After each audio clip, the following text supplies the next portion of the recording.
ओम शांति। आज 19 जून 2024 के ईश्वरी मधुर महावाक्य सुनते हैं। मीठे बच्चे, सबसे मूल सेवा है बाप की याद में रहना और दूसरों को याद दिलाना। तुम किसी को भी बाप का परिचय दे उनका कल्याण कर सकते हो। आज की मुरली से प्रश्न है, कौन सी एक छोटी सी आदत भी बहुत बड़ी अवज्ञा करा देती है? उससे बचने की युक्ति क्या है? उत्तर है, अगर किसी में भी कुछ छिपाने की व चोरी करने की आदत है तो भी बहुत बड़ी अवज्ञा हो जाती है। कहा जाता है, कख का चोर सो लख का चोर। लोभ के वश भूख लगी तो छिपाकर बिना पूछे खा लेना, चोरी कर लेना, यह बहुत खराब आदत है। इस आदत से बचने के लिए ब्रह्मा बाप समान ट्रस्टी बनो। जो भी ऐसी आदतें हैं वह बाप को सच सच सुना दो। ओम शांति। रूहानी बाप बैठ रूहानी बच्चों को समझाते हैं। बच्चे जानते हैं हम बेहद के बाप के सामने बैठे हैं। हम ईश्वरी परिवार के हैं। ईश्वर निराकार है, यह भी जानते हैं। तुम आत्म अभिमानी होकर बैठे हो। अब इसमें कोई साइंस, घमंड व हठयोग आदि करने की बात नहीं। यह है बुद्धि का काम। इस शरीर का कुछ भी काम नहीं। हठ योग में शरीर का काम रहता है। यहाँ बच्चे समझ बाप के सामने हम बैठे हैं। जानते हैं कि बाप हमको पढ़ा रहे हैं। एक तो कहते हैं अपने को आत्मा समझ बाप को याद करो, तो मीठे बच्चों तुम्हारे सब पाप कट जाएंगे। और चक्र फिराओ, औरों की सर्विस कर आप समान बनाओ। बाप एक एक को बैठ देखते हैं कि यह क्या सर्विस कर रहे हैं। स्थूल सेवा करते हैं, सूक्ष्म सेवा करते हैं या मूल सेवा करते हैं। एक एक को बाप देखते हैं। यह सबको बाप का परिचय देते हैं। मूल बात है यह, हर एक बच्चे को बाप का परिचय देते हैं। औरों को समझाते हैं कि बाप कहते हैं मुझे याद करो तो तुम्हारे जन्म जन्मांतर के पाप मिट जाएं। कहाँ तक इस सर्विस में रहते हैं? अपने से भेंट करते हैं। सबसे जास्ती सर्विस कौन करते हैं? क्यों नहीं मैं इनसे भी जास्ती सर्विस करूं? इनसे भी जास्ती याद की यात्रा में दौड़ी पहन सकते हैं व नहीं? हर एक को बाबा देखता है। बाबा हर एक से समाचार पूछते हैं, क्या क्या सेवा करते हैं। कोई को बाप का परिचय दे उनका कल्याण करते हैं। टाइम वेस्ट तो नहीं करते हैं। मूल बात है ही यह। इस समय सब आर्फन है। बेहद के बाप को कोई भी नहीं जानते। बाप से वर्षा तो जरूर मिलता है। तुम बच्चों को मुक्ति जीवन मुक्ति धाम दोनों बुद्धि में है। बच्चों को यह भी समझना है कि हम अब पढ़ रहे हैं, फिर स्वर्ग में आकर जीवन मुक्ति का राज्य भाग लेंगे। बाकी ढेर आत्माएं जो भी दूसरे धर्म वाली हैं वह तो कोई भी नहीं रहेंगी। सिर्फ हम ही भारत में रहेंगे। बाप बच्चों को बैठ सिखलाते हैं बुद्धि में क्या क्या रहना चाहिए। यहाँ तुम संगम युग पर बैठे हो तो खान पान भी शुद्ध पवित्र जरूर चाहिए। जानते हो हम भविष्य में सर्वगुण संपन्न 16 कला संपूर्ण निर्विकारी बनते हैं। यह महिमा शरीरधारी आत्माओं की है। सिर्फ आत्मा की महिमा तो नहीं है। हर एक आत्मा का पार्ट अपना अपना है जो यहाँ आकर बजाती है। तुम्हारी बुद्धि में एम ऑब्जेक्ट है, हमको इन जैसा बनना है। बाप का फरमान है, बच्चे पवित्र बनो। पूछेंगे कैसे पवित्र रहें? क्योंकि माया के तूफान बहुत आते हैं। बुद्धि कहाँ कहाँ चली जाती है, उनको कैसे छोड़ें? बच्चों की बुद्धि तो चलती है ना, और कोई की बुद्धि नहीं चलती। बाप टीचर गुरु भी तुमको मिला है, यह भी तुम जानते हो। ऊंचते ऊंच भगवान है, वह बाप टीचर ज्ञान का सागर भी है। बाप आए हैं हम आत्माओं को साथ ले जाने के लिए। सतयुग में बहुत थोड़े देवी देवता रहते हैं। यह बातें तुम्हारे सिवाय और कोई की बुद्धि में नहीं होगी। तुम्हारी बुद्धि में है कि विनाश के बाद हम ही थोड़े होंगे और इतने सब धर्म खंड आदि नहीं होंगे। हम ही विश्व के मालिक होंगे। हमारा ही एक राज्य होगा, बहुत सुख का राज्य होगा। बाकी उसमें वैरायटी पद वाले होंगे। हमारा क्या पद होगा? हम कितनी रूहानी सेवा करते हैं? बाप भी पूछते हैं, ऐसे नहीं बाबा अंतर्यामी है। बच्चे हर एक खुद समझ सकते हैं हम क्या कर रहे हैं। जरूर समझते होंगे पहले नंबर में सेवा तो यह दादा ही कर रहे हैं श्रीमत पर। घड़ी घड़ी बाप समझाते हैं, मीठे मीठे बच्चे अपने को आत्मा समझो, देह अभिमान छोड़ो।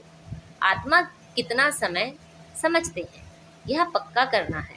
हम आत्मा हैं, बाप को याद करना है, इनसे ही बेड़ा पार होता है। याद करते करते पुरानी दुनिया से नई दुनिया में चले जाएंगे। अभी बाकी थोड़ा समय है, फिर हम अपने सुखधाम में चले जाएंगे। मुख्य रूहानी सेवा है सबको बाप का परिचय देना। यह है सबसे सहज बात। स्थूल सर्विस करने में, भोजन बनाने में, भोजन खाने में भी मेहनत लगती है। इसमें तो मेहनत की कोई बात ही नहीं, सिर्फ अपने को आत्मा समझना है। आत्मा अविनाशी, शरीर विनाशी है। आत्मा ही सारा पाठ बजाती है। यह शिक्षा बाप एक ही बार आकर देते हैं, जबकि विनाश का समय होता है। नई दुनिया है ही देवी देवताओं की, उसमें जरूर जाना है। बाकी सारी दुनिया को शांति धाम जाना है। यह पुरानी दुनिया रहेगी नहीं। तुम नई दुनिया में होंगे तो पुरानी दुनिया की याद होगी? कुछ भी नहीं। तुम स्वर्ग में ही होंगे, राज्य करते होंगे। यह बुद्धि में रहने से खुशी होती है। स्वर्ग को अनेक नाम दिए जाते हैं, नर्क को भी अनेक नाम दिए हुए हैं। पाप आत्माओं की दुनिया, हेल, दुख धाम। अभी तुम बच्चे जानते हो बेहद का बाप एक ही है। हम उनके सिखिलदे बच्चे हैं, तो ऐसे बाप से लव भी बहुत होना चाहिए। बाप का भी बहुत लव है बच्चों में, जो बहुत सेवा करते हैं, कांटों को फूल बनाते हैं। मनुष्य से देवता बनना है ना, बाप खुद नहीं बनते हैं, हमको बनाने आए हैं। तो अंदर में बहुत खुशी होनी चाहिए। स्वर्ग में हम कौन सा पद पाएंगे? हम क्या सेवा करते हैं? घर में नौकर चाकर हैं, उनको भी पहचान देनी चाहिए। जो खुद कनेक्शन में आते हैं उनको शिक्षा देनी चाहिए। सबकी सेवा करनी है ना, अबलाओं की, गरीबों की, भिलनियों की। गरीब तो बहुत हैं, वह सुधर जाएंगे, कोई पाप आदि नहीं करेंगे। नहीं तो पाप कर्म करते रहेंगे। देखते हो झूठ चोरी भी कितनी है, नौकर लोग भी चोरी कर लेते हैं। नहीं तो घर में बच्चे हैं, ताला क्यों लगाएं? बहुत आजकल के बच्चे भी चोर बन पड़ते हैं, कुछ ना कुछ छिपाकर उठा लेते हैं। किसी को भूख लगती है तो लालच के कारण खा लेते हैं। लोभ वाला जरूर कुछ चोरी कर खाता होगा। यह तो शिव बाबा का भंडारा है, इसमें तो पाई की भी चोरी नहीं करनी चाहिए। ब्रह्मा तो ट्रस्टी है, बेहद का बाप भगवान तुम्हारे पास आया है। भगवान के घर में कभी कोई चोरी करता होगा? स्वप्न में भी नहीं। तुम जानते हो ऊंचते ऊंच है शिव भगवान, उनके हम बच्चे हैं, तो हमको दैवी कर्म करने चाहिए। तुम चोरी करने वालों को भी जेल में जाकर ज्ञान देते हो, यहाँ क्यों चोरी करेंगे? कभी आम उठाया, कोई चीज उठाकर खाई, यह भी चोरी है ना। कोई भी चीज बिगर पूछे उठानी नहीं चाहिए, हाथ भी नहीं लगाना चाहिए। शिव बाबा हमारा बाप है, वह सुनते हैं, देखते हैं, पूछते हैं बच्चों में कोई अवगुण तो नहीं है। अगर कोई अवगुण है तो सुना दो, दान में दे दो। दान में देकर फिर कोई अवज्ञा करेंगे तो बहुत सजाएं खाएंगे। चोरी की आदत बहुत बुरी होती है। समझो कोई साइकिल उठाते हैं, पकड़े जाते हैं। कोई दुकान में गए, बिस्कुट का डिब्बा छिपा लिया, या कोई छोटी छोटी चीज़ें छिपा लेते हैं। दुकान वाले बड़ी संभाल रखते हैं। तो यह भी बहुत बड़ी गवर्नमेंट है। पांडव गवर्नमेंट अपना दैवी राज्य स्थापन कर रही है। बाप कहते हैं मैं तो राज्य नहीं करता, तुम पांडव ही राज्य करते हो। उन्होंने फिर पांडव पति श्री कृष्ण को कह दिया है। पांडव पिता कौन है तुम जानते हो, सामने बैठे हैं। हर एक अंदर में समझ सकते हैं हम बाबा की क्या सेवा करते हैं। बाबा हमको विश्व की बादशाही दे, खुद वानप्रस्थ में चले जाते हैं। कितनी निष्काम सेवा करते हैं, सब सुखी और शांत हो जाते हैं। वह तो सिर्फ कहते हैं विश्व में शांति हो, शांति की प्राइज देते रहते हैं। यहाँ तुम बच्चे जानते हो हमको तो बहुत भारी प्राइज मिलती है। जो अच्छी सर्विस करते हैं उनको बड़ी प्राइज मिलती है। ऊंचते ऊंच सेवा है बाप का परिचय देना। यह तो कोई भी कर सकते हैं।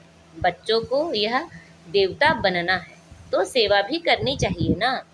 इनको देखो, यह भी लौकिक परिवार वाला था ना, इनसे बाबा ने कराया। इनमें प्रवेश कर इनको भी कहते हैं तो तुमको भी कहते हैं कि यह करो। हमको कैसे कहेंगे, हमारे में प्रवेश होकर कराते हैं। करन करावन हार है ना। बैठे बैठे कहा, यह छोड़ो, यह तो छीछी दुनिया है, चलो वैकुंठ। अब वैकुंठ का मालिक बनना है। बस वैराग आ गया। सब समझते थे इनको क्या हुआ है, इतना अच्छा जबरदस्त फायदे वाला व्यापारी यह क्या करते हैं। पता थोड़ी ही था कि यह क्या जाकर करेंगे। छोड़ना कोई बड़ी बात थोड़ी ही है। बस सब कुछ त्याग दिया और सबको भी त्याग कराया, बच्ची को भी त्याग कराया। अब यह रूहानी सेवा करनी है, सबको पवित्र बनना है। सब कहते थे हम ज्ञान अमृत पीते जाते हैं, नाम माता का लेते थे। ओम राधे के पास ज्ञान अमृत पीने जाते हैं। किसने यह युक्ति रची? शिव बाबा ने इनमें प्रवेश कर कितनी अच्छी युक्ति रची। जो कोई आएगा ज्ञान अमृत पिएगा। यह भी गायन है, अमृत छोड़ विष काहे को खाएं। विष छोड़ ज्ञान अमृत पीकर पावन देवता बनना है। शुरू में यह बात थी, कोई भी आता था तो उनको कहते थे पावन बनो, अमृत पीना है तो विष को छोड़ देना है। पावन वैकुंठ का मालिक बनना है तो एक को ही याद करना है। तो जरूर झगड़ा चलेगा ना। शुरू की खिटपिट अभी तक चलती आई है।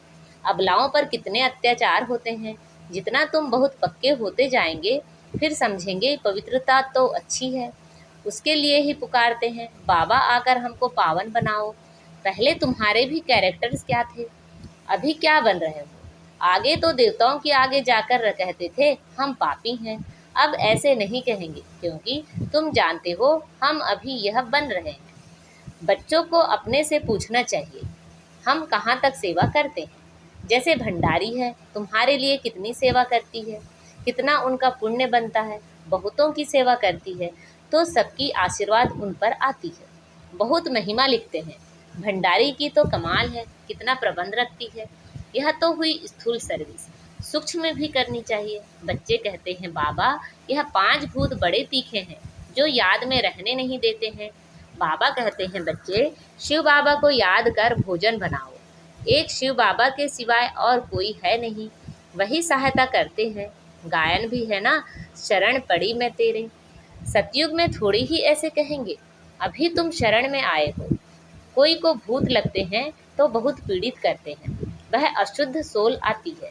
तुम्हारे को कितने भूत लगे हुए हैं, काम क्रोध लोभ मोह, यह भूत तुम्हारे को बहुत पीड़ित करते हैं। वह अशुद्ध सोल तो कोई कोई को तंग करती है। तुमको पता है यह 5 भूत तो 2500 वर्ष से चलते आ रहे हैं। तुम कितने तंग हो पड़े हो। इन 5 भूतों ने कंगाल बना दिया है। देह अभिमान का भूत है नंबर 1, काम का भी बड़ा भूत है। उन्होंने तुमको कितना सताया है, यह भी बाप ने बतलाया है। कल्प कल्प तुमको यह भूत लगते हैं। यथा राजा रानी तथा प्रजा, सबको भूत लगा हुआ है तो इसे भूतों की दुनिया कहेंगे। रावण राज्य माना आसुरी राज्य। सतयुग त्रेता में भूत होते नहीं। एक भूत भी कितना तंग कर देता है, इनका किसी को पता नहीं है। 5 विकारों रूपी रावण का भूत है जिससे बाप आकर छुड़ाते हैं। तुम्हारे में भी कोई कोई सेंसिबल हैं जिनकी बुद्धि में बैठता है। इस जन्म में तो ऐसा कोई काम नहीं करना है। चोरी की, देह अभिमान आया तो रिजल्ट क्या होगी, पद भ्रष्ट हो जाएगा। कुछ ना कुछ उठा लेते हैं, कहते हैं कख का चोर सो लख का चोर। यज्ञ में तो ऐसा काम कभी नहीं करना है। आदत पड़ जाती है तो फिर कभी छूटती नहीं है। कितना माथा मारते हैं। अच्छा, मीठे मीठे से खिलदे बच्चों प्रति माता पिता बाप दादा का याद प्यार और गुड मॉर्निंग। रूहानी बाप की रूहानी बच्चों को नमस्ते। हम सब रूहानी बच्चों की रूहानी माता पिता बाप दादा को याद प्यार गुड मॉर्निंग और नमस्ते। आज की मुरली से धारणा के लिए मुख्य सार हैं, स्थूल सेवा के साथ साथ सूक्ष्म और मूल सेवा भी करनी है। सबको बाप का परिचय देना है। आत्माओं का कल्याण करना, याद की यात्रा में रहना, यह है सच्ची सेवा। इसी सेवा में बिजी रहना है, अपना समय वेस्ट नहीं करना है। सेंसिबल बच्चे बन 5 विकारों रूपी भूतों पर विजय प्राप्त करनी है। चोरी व झूठ बोलने की आदत निकाल देनी है। दान में दी हुई चीज वापस नहीं लेनी है। आज बाबा ने हमें वरदान दिया है, शरीर की व्याधियों के चिंतन से मुक्त, ज्ञान चिंतन व स्वचिंतन करने वाले शुभ चिंतक भव। शरीर की व्याधियों के चिंतन से मुक्त ज्ञान चिंतन व स्वचिंतन करने वाले शुभ चिंतक भव। एक है शरीर की व्याधि आना, एक है व्याधि में हिल जाना। व्याधि आना यह तो भावी है, लेकिन श्रेष्ठ स्थिति का हिल जाना यह बंधन युक्त की निशानी है। जो शरीर की व्याधि के चिंतन से मुक्त रह स्वचिंतन ज्ञान चिंतन करते हैं वही शुभ चिंतक हैं। प्रकृति का चिंतन ज्यादा करने से चिंता का रूप हो जाता है। इस बंधन से मुक्त होना, इसको ही कर्मातीत स्थिति कहा जाता है।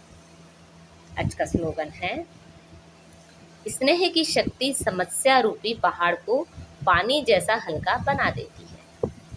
स्नेह की शक्ति समस्या रूपी पहाड़ को पानी जैसा हल्का बना देती है। अच्छा, ओम शांति।